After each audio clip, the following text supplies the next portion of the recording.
everybody was there. How many arrests were made in D.C. on Saturday? 0. How many arrests were made in New York in anti-war protest? 287. When liberals protest, they get violent. And I'm tired of seeing it.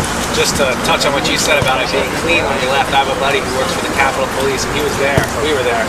He said that the chief of police in D.C. said it was cleaner when we left than when we got there. It was kind of like being at a Boy Scout thing. Leave no trace. People put their signs, when they were done with their signs, they put them in the trash. It was amazing.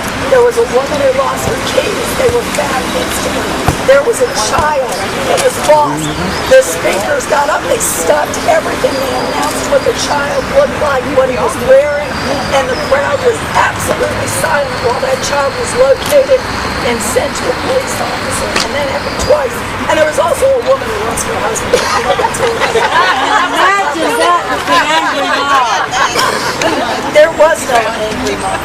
There was. There were just concerned people who are horrified for their future, for the future of their children and grandchildren.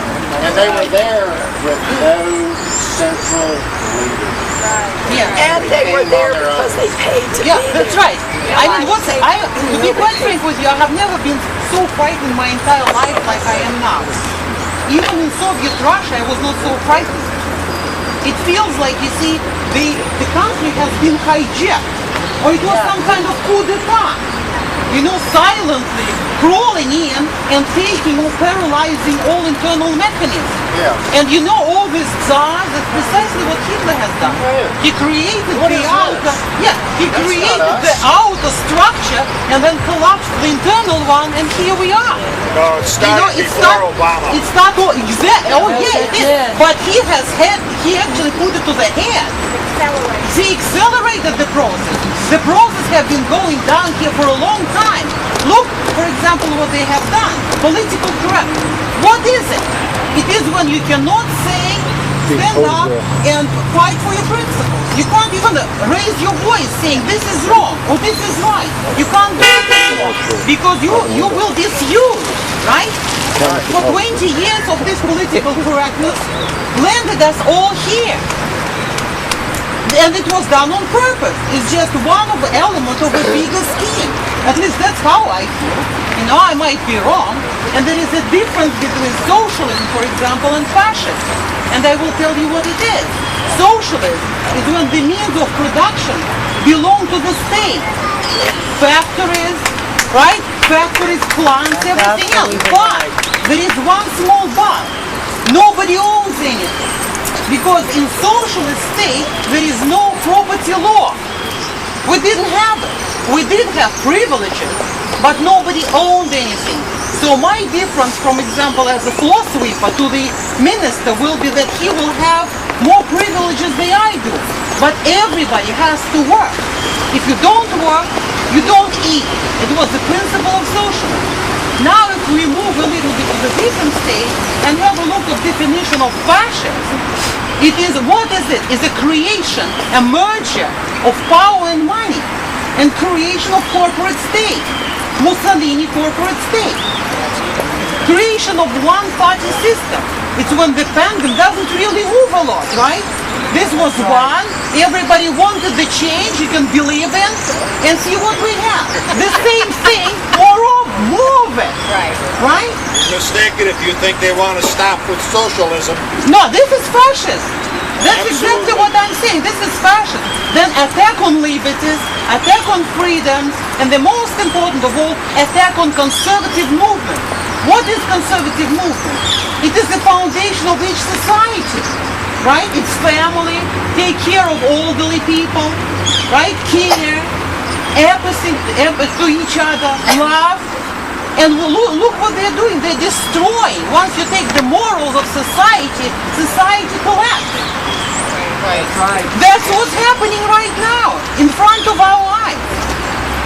So we just don't have the option of sitting back in front of our televisions. We have either now or never. Because the country came up to a very dangerous crossroads. You see, it's like in Russian horror story. You come up and you think, you go to the right, the head will be chopped off. You go to the straight, your legs will be chopped off.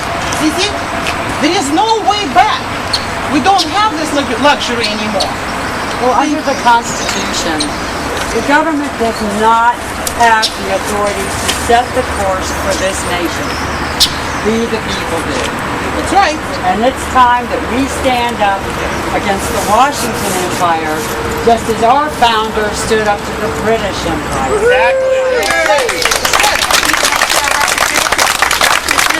like to tell everyone, if you haven't already done so, go to WRVA's website, www.wrva.com, and sign the support for the 10th Amendment petition. That will be one of our major focuses in the upcoming legislation.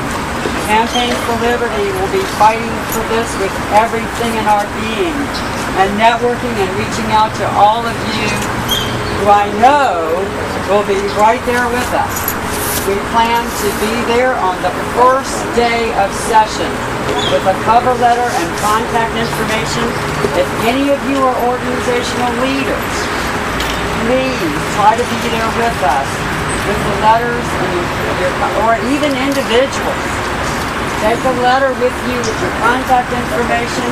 Take a copy of the legislation, which as soon as it's introduced, I understand there's going to be stronger language than HR 61 that was introduced at the end of the last session. Take a copy of that bill and take maybe 10 bullet points that you want to make regarding the bill. Then we'll follow up with phone calls to our legislators within a week after dropping that off. I would like to think that we could hold a rally. Campaign for Liberty wants to hold a rally within the first week of the start of session. When is that?